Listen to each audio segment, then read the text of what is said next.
येथे जमलेल्या माझे मित्रमैत्रिणींनो सर्वांना माझा नमस्कार। मी प्रांजल गुंडगावडे। मी इयत्ता 4थीत शिकते।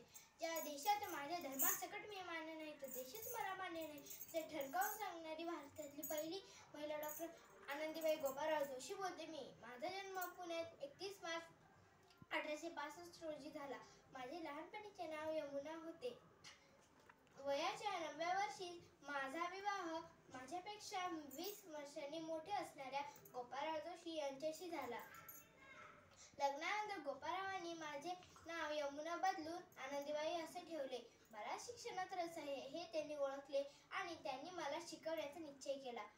वयाच्या 14व्या वर्षीच मला एक मुलगा झाला, पण दुर्दैवाने तो 10च दिवस जगू शकला नाही। दुर्दैवाने वैद्यकीय सुविधा न मिळाल्याने तो 10च दिवस जगू शकला। हीच खंत मला डॉक्टर होण्यास कारणीभूत ठरली। मी डॉक्टर होण्याचा निश्चय केला। माझ्या मुलाच्या बाबतीत जे झाले ते दुसऱ्या कोणाच्याच वाट्याला येऊ नये असे मला वाटले। माझ्या पतींनी अमेरिकेत पत्रव्यवहार केला, पण हे शिक्षण घेण्यासाठी ख्रिस्ती धर्माची अट मला मान्य नव्हती।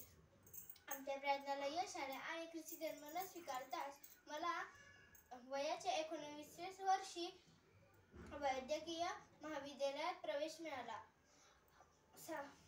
सुरुवातीला समाजाकडून कडकडून विरोध मिळाला, पण कोलकाता येथील माझ्या भाषणाने वैद्यकीय शिक्षणाची गरज कळाली आणि मला लोकांनी आर्थिक मदत केली। मी अभ्यास करून मी अमेरिकेत MD पदवी मिळवली आणि मी भारताची पहिली महिला डॉक्टर झाले।